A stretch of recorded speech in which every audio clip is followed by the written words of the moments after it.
అందరికీ నమస్కారం. నేను మొదటి నుంచి కూడా కులాలకి మతాలకి సంబంధించినటువంటి ఇష్యూస్ మీద నేను ఎప్పుడూ కూడా స్పందించలేదు, మాట్లాడలేదు. కేవలం జనసేన పార్టీకి సపోర్టుగా, అలాగే జనసేన పార్టీని కానీ పవన్ కళ్యాణ్ గారిని కానీ విమర్శించినప్పుడు వాటి కౌంటర్ వీడియోలు మాత్రమే చేస్తూ ఉంటాను. అయితే కొన్ని సంఘటనలను మనం చూస్తున్నప్పుడు ఎలా అంటే వాటి గురించి మనం స్పందించాలి తప్పదు అని చెప్పి అనిపించిన ఒక సంఘటన ఏంటంటే పాస్టర్ ప్రవీణ్ గారి మరణం. అది ఆయన యాక్సిడెంట్ అవ్వటం వల్ల, గుంటలో పడిపోవటం వల్ల చనిపోయారు అని చెప్పని పోలీసు వారు విజ్ఞప్తి చేస్తున్నా కూడా కొంతమంది కావాలని దురుద్దేశంతో లేదా రాజకీయ లబ్ధి కోసమో తెలియదు, కానీ కొంతమంది ఏంటంటే కాదు అది హత్యే, ఆయన్ని చంపేశారు, ప్లాన్ వేసి చేశారు, అక్కడ ఫాలో అయ్యారు, ఇక్కడ ఫాలో అయ్యారు అని చెప్పని ఇప్పటికి కూడా పోలీసు వారు ఆయన బయలుదేరినప్పటి నుంచి అక్కడ తెలంగాణ నుంచి ఇక్కడ ఆంధ్ర వరకు వచ్చే వరకు ఎక్కడెక్కడ కుదిరితే అక్కడ ప్రతి చోట కూడా వీడియో ఫుటేజ్ తీసుకుని ఆధారాలు చూపించిన తరువాత కూడా కాదు ఇది హత్య అని చెప్పని ఇప్పటికీ కూడా కొంతమంది వితండవాదం చేస్తూ ఉన్నారు. ఇక్కడ ఏంటంటే ఇది హత్య కాదురా ముర్రో అంటున్నా కూడా రాష్ట్రంలో గొడవలో సృష్టించాలని చెప్పి చేస్తున్నారో లేదా రాజకీయ లబ్ధి చేకూర్చుకోవాలని చెప్పి చేస్తున్నారో నాకైతే తెలియట్లేదు. ఆయన ఫస్ట్ ఆఫ్ ఆల్ ఏంటంటే ఆయన ఇక్కడ నుంచి ఎవరైనా కూడా అంత దూరం జర్నీ చేసేటప్పుడు 10-20 కిలోమీటర్లు లేదా 50 కిలోమీటర్లు కొంతమంది వెళ్తుండొచ్చు, బండి మీద ఎక్కువ దూరం కూడా వెళ్ళొచ్చు. కానీ ఆయన దగ్గర కారు ఉంది, కారు వేసుకుని రాలా, ఒంటరిగా వచ్చారు. అదీ కాకుండా ఆయన అసలు నేను తాగుబోతుని, డ్రగ్స్ తీసుకున్నా, నేను జులాయిని, పనికిరాని వాడిని, అది అని చెప్పని చాలా సందర్భాల్లో స్పీచ్ల్లో ఆయనే స్వచ్ఛందంగా ఆయన నోటితో ఆయనే చెప్పాడు. అలాంటి అలవాట్లు ఉన్నటువంటి వ్యక్తి ముందు తాగలేదు, మానేశాడు అని చెప్పని వీళ్ళు ఇప్పుడు చెప్పడం హాస్యాస్పదంగా ఉంది. ఆయన ఆయన అకౌంట్ నుంచి డబ్బులు వెళ్ళి ఆయన డైరెక్ట్గా షాప్కి వెళ్ళి కొన్నటువంటి వీడియో ఫుటేజ్లు చూసిన తర్వాత కూడా ఆయన తాగలేదని లేదా అసలు ఆయనతో బలవంతంగా కొనిపించారని చెప్పని కొంతమంది ఇలా వితండవాదం చేస్తున్నారనమాట. ముఖ్యంగా ఇక్కడ ఏంటంటే కొంతమంది వ్యక్తులు వాళ్ళలో ఫస్ట్ ప్లేస్లో హర్ష్ కుమార్ గారు ఒక ప్రజాప్రతినిధిగా చేసి ఒక ఎంపీగా చేసినటువంటి వ్యక్తి ఎంత బాధ్యతగా మాట్లాడాలి, ఏ విధంగా స్పందించాలి అనేది కూడా కనీస జ్ఞానం లేకోకుండా ఏంటంటే కొంతమందికి లబ్ధి చేకూర్చడం కోసం ఆయన మాట్లాడుతున్నాడా లేదా రాజకీయంగా నా భవిష్యత్తు సమాధి అయిపోయింది, ఇలాంటి ఇష్యూని టేకప్ చేసి దీన్ని ఇష్యూ చేసి అనవసరమైన రాజ్యాంతం చేస్తే నేను రాజకీయంగా మళ్ళీ ఏమైనా ఫామ్లోకి వస్తానో లేదా నా కొడుకుల్ని రాజకీయంగా ముందుకు తీసుకెళ్ళటానికి ఇది అవకాశం అని చెప్పని భావిస్తున్నాడో ఏమో నాకైతే తెలియదు. కానీ ప్రత్యేకంగా ఆయన ఇది జరిగిన సంఘటన అప్పటి నుంచి కూడా వితండవాదం చేయటం అనమాట. మూర్ఖుడిలాగా మాట్లాడుతూ ఉన్నాడు. తెలిసినోడికైనా చెప్పొచ్చు, తెలవనోడికైనా చెప్పొచ్చు.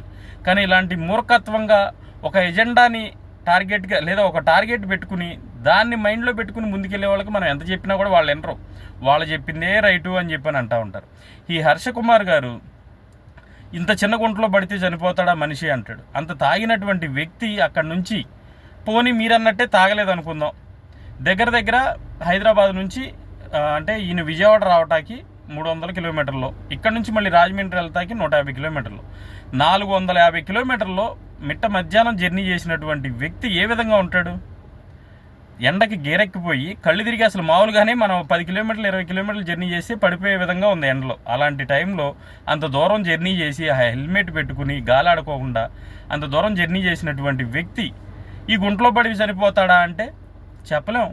2 అడుగులు గుంటలో పడి కూడా చనిపోయిన సందర్భాలు ఉంటాయి.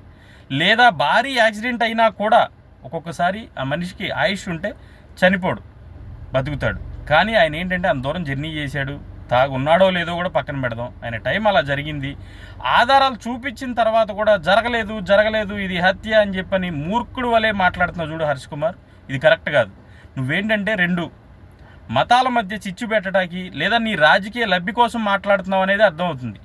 లేదు ఈ గుంటలో పడి చనిపోతాడా అని అంటున్నావు కదా, ఒక పని చేయి, అదే హైదరాబాద్లో అదే బుల్లెట్ మీద బయలుదేరి అక్కడి నుంచి ఆయన ఏదైతే తాగాడో మందు కొన్నాడు అని చెప్పని ఏదైతే ఆధారాలు చూపిస్తున్నారో ఆ మందు నువ్వు కొని తాగి అక్కడి నుంచి అదే గుంటలో దూకు. నువ్వు చావలేదనుకో అప్పుడు ఆలోచించవచ్చు, లేదా నువ్వు చచ్చావనుకో నిజమే ఇలాగే జరిగిందని చెప్పి కనీసం నీ మూర్ఖత్వంగా మాట్లాడే మాటలన్నా కనీసం ప్రజలకు తెలుస్తూ ఉంటాయి అన్నమాట. ఎందుకు ఇంత అవసరం ఏముంది అని చెప్పని. అదేమంటే కొన్ని మతాల వాళ్ళని తొక్కేస్తున్నారు. ఎవరు తొక్కట్లేదు. కూటమి ప్రభుత్వం అంటే అన్ని కులాలకి అన్ని మతాలకి సమంగా న్యాయం చేసే విధంగా అందరికి కూడా ఇక్కడ బ్రతికే హక్కు ఉంది, అందరినీ సమంగా చూస్తుంది. ముఖ్యంగా ఏంటంటే కూటమి ప్రభుత్వంలో పవన్ కళ్యాణ్ అనే వ్యక్తి ఉన్నాడు. ఆ వ్యక్తి ఏంటంటే ఒక కులానికి మతానికి ఒక ప్రాంతానికి చెందినటువంటి వ్యక్తి కాదు. వాటికి అంటే ఒక కులానికి మతానికి లబ్ధి చేకూరే విధంగా ప్రవర్తించే వ్యక్తి అసలే కానే కాదు. ఆయన అన్ని కులాలని మతాలని సమంగా చూస్తాడు. ఇక్కడ ఏ ఒక్కరికి అన్యాయం జరిగినా కూడా కుల మతాలతో సంబంధం లేకుండా స్పందిస్తాడు. పోలీసు వారు ఎంక్వైరీ చేశారు, అది ఆయనంతటికి ఆయన గుంట్లో పడి చనిపోయారని చెప్పారు, అది అయిపోయింది. కానీ ఇప్పటికి కూడా నువ్వు రాజకీయ లబ్ధి కోసం నువ్వు మాట్లాడే విధానం చూస్తుంటే అంటే ఒక రకమైన అసహ్యం కలుగుతూ ఉంది. ఒకవేళ నిజంగా ఏ మతం కావచ్చు ఏ కులం కావచ్చు అలా నిజంగా చనిపోయి వాళ్ళలో లేదా యాక్సిడెంట్ అయ్యి అనుమానాస్పదంగా ఉంటే దాని మీద ఎంక్వైరీ చేయాల్సిందే, అది నిజాలు తెలుసుకోవాల్సిందే. వాళ్ళ కుటుంబ సభ్యులే చెప్తున్నారు బాబు మాకేమొద్దు అని. నిజంగా చనిపోయిన వాళ్ళని మనం దేవుడితో పోలుస్తాం, చనిపోయిన తర్వాత దేవుడితో పోలుస్తాం. అలాంటి ప్రవీణ్ గారి మరణాన్ని మీరు దేవుడు పైకి వెళ్ళిపోయాడని చెప్పని అనుకునే వాళ్ళని కూడా ఒక రాక్షసుణ్ణి, ఒక దుర్మార్గుణ్ణి, ఒక తాగుబోతుని చేసి మీ రాజకీయ లబ్ధి కోసం కేవలం ఆయనకి రావాల్సినటువంటి బెనిఫిట్లను కూడా రాకుండా చేసినటువంటి ఎదవలో సన్నాసులు ఎవరైనా ఉన్నారంటే కేవలం దాన్ని రచ్చ చేసినటువంటి సన్నాసులను మాత్రమే నేను తెలియజేసుకుంటున్నాను. గతంలో ఎంతోమంది దళితుల్ని చంపేసి డోర్ డెలివరీ ఇచ్చారు. అలాగే ఒక డాక్టర్ మాస్కులు అడిగితే చంపేసి పిచ్చివాడిని చేశారు. ఇంకొంతమంది దళితుల్ని కొట్టి ఇళ్ళకెళ్ళి కొట్టి నానా హింసకు గురి చేసినా కూడా మీరు అప్పుడు స్పందించాల.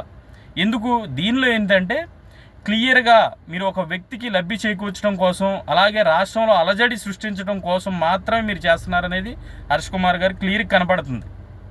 మీకు నిజంగా చెయ్యాలంటే అక్కడ నుంచి శుభ్రంగా బండేసుకుని వెళ్ళిపోయి హైదరాబాద్ వెళ్ళి అక్కడ నుంచి బయలుదేరి ఆయన ఏదైతే తాగాడు అని చెప్పని ఆధారాలతో సహా చెప్తున్నారో అవన్నీ తాగేసి బండేసుకుని రండి, ఆ గుంటలో దూకి మీకు ఏమైంది ఏంటి అనేది అప్పుడు మీకు తెలుస్తుంది. ఒకవేళ మీరు చనిపోయారు అనుకోండి, శుభ్రంగా పైకి వెళ్ళి ప్రవీణ్ గారిని కూడా అడగొచ్చు. ఇక్కడ ఒక మంచి ఫెసిలిటీ ఏముందంటే మీరు నిజంగా అది జరిగి అలా చనిపోయారు అనుకోండి, ప్రవీణ్ గారి దగ్గరికి వెళ్ళి అసలు నిజం ఆయన నోటితోనే మీరు పైనే తెలుసుకోవచ్చు. అసలు ఏం జరిగింది బాబు, ఎలా చనిపోయావు, ఎంత ముందు తాగావు ఏంటి అని చెప్పి క్లియర్గా తెలుసుకోవచ్చు అనమాట. కాబట్టి ఇలాంటి చిల్లర రాజకీయాలు చేయటం మానేసి అంటే ఆల్రెడీ ప్రాంతీయ విద్వేషాలను రెచ్చగొట్టి అక్కడ తెలంగాణ ఇక్కడ ఆంధ్ర అని చెప్పిన ప్రాంతీయ విద్వేషాలు రెచ్చగొట్టి కొంతమంది రాజకీయ లబ్ధి చేకూర్చుకున్నారు. మీరు మతాలలో మధ్య చిచ్చు పెట్టేసి మీ రాజకీయ లబ్ధి కోసం మీకు ఆల్రెడీ మీ రాజకీయంగా మీరు సమాధి అయిపోయినట్టే.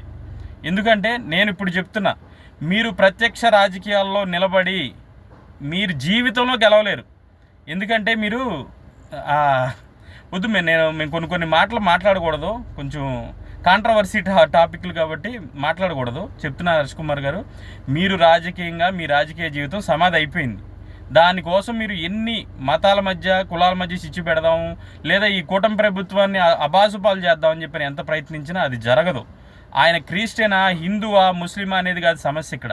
అరే బాబో, వీడియో ఫుటేజ్లతో సహా ప్రూఫ్లతో సహా చెప్తున్నాము అని చెప్పి పోలీసు వారు చెప్తున్నా కూడా రకరకాలుగా మీరు పుకార్లు అది పుట్టించి మీరు ఈ విధంగా ప్రచారం చేస్తున్నారంటే మీరు ఎంత మూర్ఖంగా, ఎంత అంటే ఒక ప్లాన్ వేసుకుని ఒక స్కెచ్ వేసుకుని మీరు ఎంత ఇదిగా ముందుకెళ్తున్నారు అనేది అర్థమవుతుంది. దయచేసి ప్రతి ఒక్కరికి కూడా నేను విన్నవించుకుంటున్నాను, ఇక్కడ కులం మతం అనేది కాదు, కేవలం ఏంటంటే ఒక మనిషి చనిపోయాడు, అది నిజం తెలియాలి. తప్పకుండా తెలుసుకుని ఏ విధంగా చనిపోయాడు, ఆ కుటుంబానికి ఏ విధంగా న్యాయం చేయాలి. నిజంగా ఒకవేళ దాని వెనక కుట్ర ఉందనుకోండి, ఆ దోషుల్ని కఠినంగా శిక్షించాలి. కానీ కుట్ర లేదురా మొర్రో ఇక్కడ అంతా ఆయన స్వచ్ఛందంగా అట్లా తాగి ఇది చేసి చనిపోయాడు అని చెప్తుంటే ఇన్ని అనుమానాలు. అంటే టోల్గేట్ దగ్గర పడిపోయాడు, పెట్రోల్ బంక్ దగ్గర పెట్రోల్ కొట్టించుకునే ఒక స్పృహలో కూడా లేడు ఆ మనిషి. అంత ఇదిగా అసలు నిజంగా నేను చెప్తున్నాను, అక్కడి నుంచి అంత తాగినటువంటి వ్యక్తి అక్కడి నుంచి ఇక్కడ దాకా ఇంత దూరం జర్నీ చేయటం అనేది ఒక అదృష్టం అసలు. ఎందుకంటే అసలు ఇంత దూరంలో ఏదో ఒకటి సంఘటన జరిగేసి ఉండొచ్చు, కానీ జరగల. ఆయన అదృష్టం బాగుండి అక్కడ దాకా వెళ్ళారు. కానీ అక్కడ ఆయన టైం బాగోకో లేదో విధి వక్రీకరించో ఆయన చనిపోయారు. చనిపోయిన మనిషిని రాక్షసుల్లాగా మీ రాజకీయ లబ్ధి కోసం పీక్కు తినకుండా దీన్ని ఇంతటితో వదిలేసి కులాల మతాల మధ్య చిచ్చు పెట్టొద్దని చెప్పని ప్రత్యేకంగా హర్ష కుమార్ గారికి అలాగే ఇంకొంతమంది మతం ముసుగేసుకుని మతాన్ని ఏదో ఉద్ధరిస్తున్నామని చెప్పేటువంటి వ్యక్తులకి నేను విన్నవించుకునేది ఏంటంటే ఇప్పటికైనా దీనికి ఫుల్ స్టాప్ పెట్టేసి ఆయన పవిత్ర ఆత్మకి శాంతి చేకూరే విధంగా అలాగే ఆ కుటుంబానికి మీరు ఏదైనా చేయగలిగితే ఏంటంటే ఆ కుటుంబానికి ఏదన్నా చేయండి, ఆ కుటుంబానికి న్యాయం చేయండి. తలో ఇంత చందాలు వేసుకున్నో లేదో ఏదో విధంగా ఆ కుటుంబానికి న్యాయం చేయండి. అంతేగాని ఆ కుటుంబాన్ని, ఆ చనిపోయిన వ్యక్తిని రోడ్డు మీదకి లాగి మీ సొంత ప్రయోజనాల కోసం రాజ్యాంతం సృష్టించి రాష్ట్రాల్లో అంటే ఒక అలజడి సృష్టించొద్దు అని చెప్పని విన్నవించుకుంటున్నాను. జై హింద్.